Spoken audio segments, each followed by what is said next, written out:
Welcome to MedEvidence, where we help you navigate the truth behind medical research with unbiased, evidence-proven facts, powered by Encore Research Group and hosted by cardiologist and top medical researcher, Dr. Michael Koren.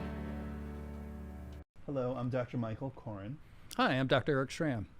And Eric and I have been having this fabulous conversation about cannabis, and we've had 3 previous sessions where we covered a lot of the nuts and bolts. And so now we want to talk about the future. And I'm a clinical trial guy. I'm a research guy. You're a research guy. Right. And so we always like to let our audience know what's going to happen in the future, and also what's the evidence for the information that we're providing them. Right. So we alluded to the fact that the endocannabinoid system has been studied in clinical trials, and we've learned a lot, that you have a lot of clinical experience and certainly have helped a lot of people. And the question is how we take all this information and standardize it. Right. So we know that this works more often than not for this type of patient. So I want to get into that with you. And of course, part and parcel of that is the government, right, and how they're regulating this. Right. And that probably at this point just makes it more difficult to look at this from a scientific standpoint. But it is what it is, and I'm very curious to see how that might change and what's on the horizon for this type of research. So why don't you start us off by explaining this concept of why cannabis was illegal previously and why you can use it now, and those concepts about, quote, drugs that are scheduled. Right. So first of all, a Scheduled 1 drug is a drug that has no recognized medical use and a high index or potential for abuse, okay? And in that context, example of that, like LSD, heroin, okay, mushrooms, psychedelics. So there's those are your classic Scheduled 1 drugs. That was the Controlled Substance Act of 1970, which a lot of people are familiar with. And so what that did, it basically puts those products, those drugs, those compounds into a sort of prohibition. And out of that, it has made, and that makes it very, from a research perspective, very challenging, because it's to be able to do meaningful quality research on cannabis or any Schedule 1. There are a lot of hoops to have to jump through, right, and that includes the DEA, the FDA, et cetera, et cetera. And so research, a lot of that research has gone overseas. So there are, when we see the research papers, they are forthcoming. A lot of that has moved to be overseas. The government had for a long time, very interesting, one single farm in Mississippi where all the investigational marijuana joints were produced. Really? And are produced. That's right. Then one. They had a special license Yes. from the government? Yes, absolutely. So they carved out, and it's still there. It's in Mississippi. So that's the government's version of this. And so this gives you an idea of, but kind of the culture, and so it's certainly been a big has hampered, a lot of issues to keep people getting in and doing this research. Not to mention that when people get into doing in the Scheduled 1 or Schedule 2 space, because people say, well, hey, isn't all these cannabis places, aren't they must be making a killing, right? Right. Money hand over fist. And I'll say, well, the trouble is, if you're going to do business in Schedule 1 and Schedule 2, you don't get any tax breaks. And so they're paying. So just explain to people what Schedule 2 is versus Schedule 1. So as you get less scheduled, then it's more accessible, and so less restricted. And Schedule 2 are going to be Cocaine would be Schedule 2? Cocaine is Schedule 1. Well, cocaine is used medically. Well, but historically, most of the common Schedule 2s are going to be your narcotics and your stimulants, amphetamines, like your Adderall derivatives and things like that. So, because there is a medical indication for cocaine, right? For bleeding noses, right? Things like that. Ironically. So, but the problem, so if the high tax burden on companies that do business with Schedule 1 or Schedule 2. So the cannabis companies aren't necessarily making a killing on this. And so if you can, if they were no longer Scheduled 1, then it opens up the potential for people who are considering investing. It opens it up to banking, and opens it up to. And just for the audience, Schedule 3, what type of drugs are those? Schedule 3 is going to be along the lines of ketamine, testosterone, Tylenol with codeine, buprenorphine. And that was the big news over the summer, was that the administration had sent an application to the DEA for rescheduling cannabis from 1 to 3, and would be very possible in the next 12 months that might occur. Okay. Schedule 4? Xanax, sleeping pills, Okay. along those And I think lines. there's a Schedule 5 as well, if I'm not mistaken. Yeah, I'm not sure what those are. Okay. But there's Those something are just beyond everything that. else? Anything else. Those are, say, we'll quote, drugs that don't need any special consideration? Right. Is that right? Right, and I think a lot of but the trouble is, I think, with people look at that and say, well, look, you can't kill people on cannabis, so you put it down as a Schedule 3, and and so what gives there? So it's just it is not currently likely that cannabis was going to be descheduled, in which people would hope that it'd be, quote, decriminalized, and then it would just be adult use or what have you. Right. Now, there are cannabis products that are on the market that are manufactured by pharmaceutical companies, as I understand it, for cancer pain and things. Any comment about that? Right.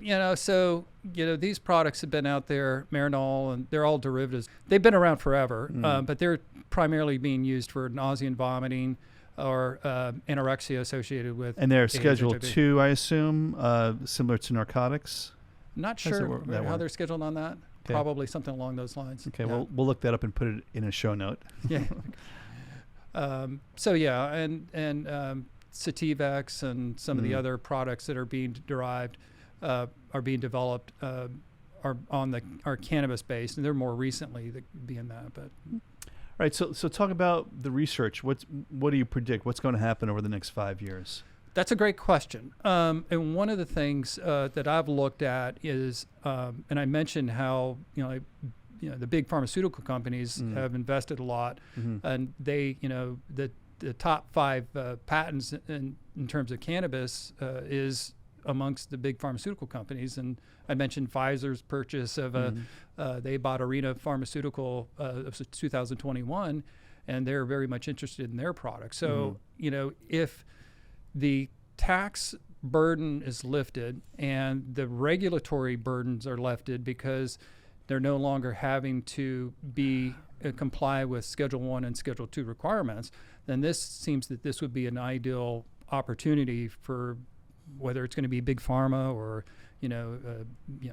big investors to come in and get into this space. But it seems that it's going to be an opportune time because, as you know, we both know that if it's one thing to do a study. Anybody can do a study, but if you really want to do a good quality study, a large, randomized, placebo-controlled study, it takes a lot of resources for that to happen. Okay. So that seems like that could definitely be on the horizon. Right, and for all of the controversy about big pharma in terms of high drug prices, you have to give them credit for spending a lot of money to learn things.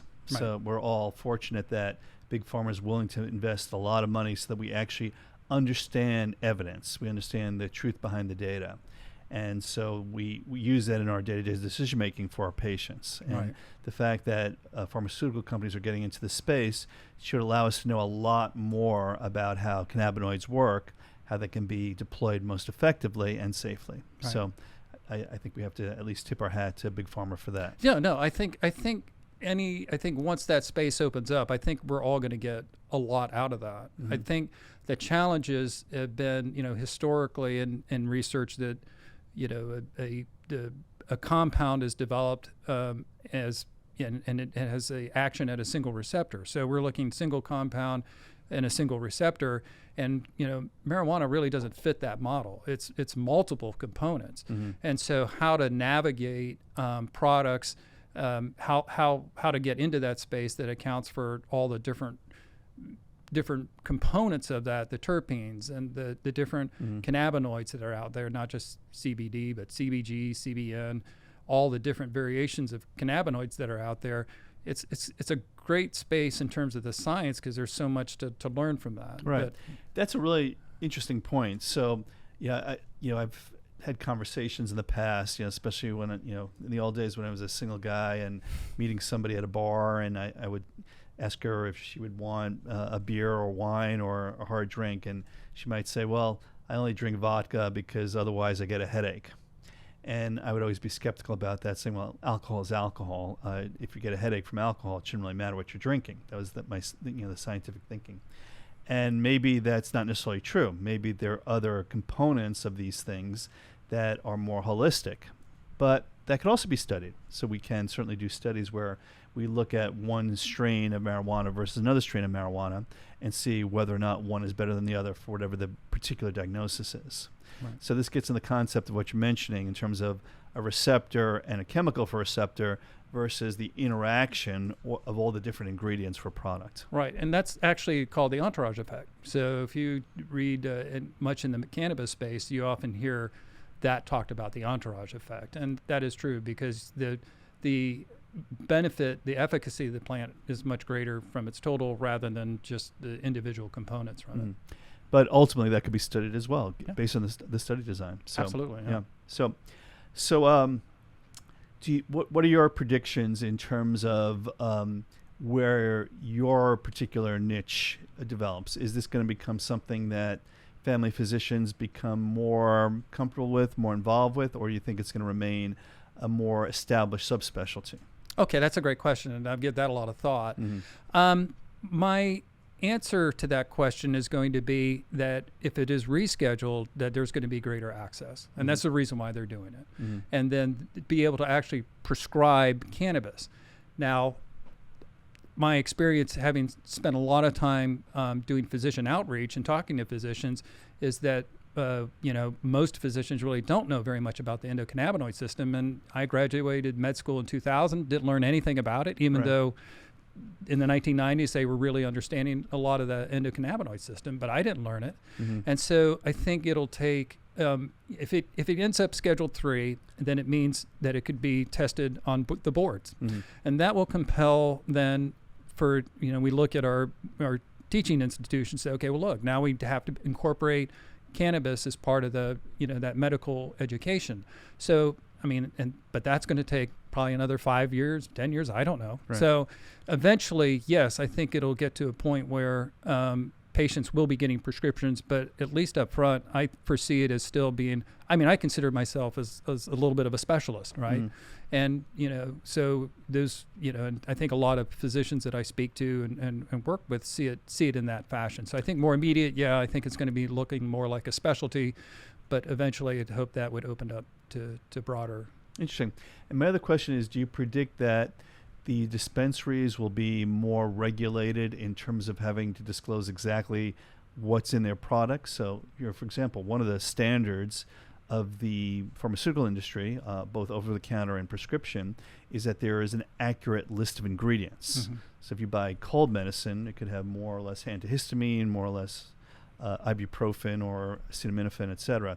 But it's a law that requires that this product has this proportion of things, and it's sold as that product. Right. Now, my understanding is that the dispensaries aren't quite there yet with that, or am I wrong about that, or is that regulated, or will it become regulated? In this state, every product that is sold in a dispensary has to go through a certificate of analysis, and that is rigorous. So they're testing at least probably for 50 different things, including contaminants, insecticides, and then they test the integrity of the product. So does the product have what it says it has, and is it the THC level, and they do, are there terpenes present? So, when patients ask me about the safety of products, let's say somebody says, what about vaping? Is a vape safe? And I'd say, well, if it's coming from a medical dispensary, I'd feel much more comfortable to say, okay, that's a reasonably safe product because it's been tested. But it's things on the street, same with CBD, I'll say, well, look, if you're getting something on the street or at the gas station, you're on your own because that stuff isn't being tested. So I feel very comfortable with the products that people are getting through the state. Okay. The dispensary, that's why, when patients come in, because I would, and I joke a little bit with some of my patients and say, let's say, getting back to the old school days, right? And I said, okay, remember, when you were a kid or in high school or whatever, the strength of the marijuana back in the day, in the 60s, 70s, and 80s, was about single digit, 5-7% THC. And so I'll tell a patient now, I say, look, if you go in and buy, a marijuana joint, that percentage is going to be 18, 20, 25%. And especially for my older patients, I say, look, this isn't like the good old days. So it does not take much.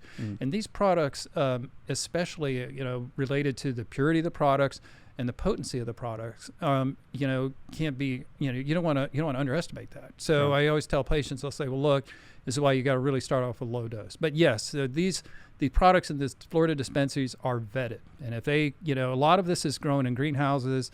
They go to a lot of great lengths, because if one of the products has a problem, they're going to have to pull all the products off the shelf, and that cost them $1 million. So it's rigorous quality control from that standpoint. Beautiful. Here. Erich, I so much appreciate the education. I've learned an incredible amount, and hopefully our listeners and viewers will get the same out of it. And good luck with your cannabis practice, and keep up the great work, and keep on providing evidence so that we can help our patients. Thank you, Mike, and for everything you do and allow me the opportunity to be here. And I'm happy to come back anytime you want to talk any more about this. Good work, my friend. Yes. Thanks for joining the MedEvidence podcast. To learn more, head over to MedEvidence.com or subscribe to our podcast on your favorite podcast platform.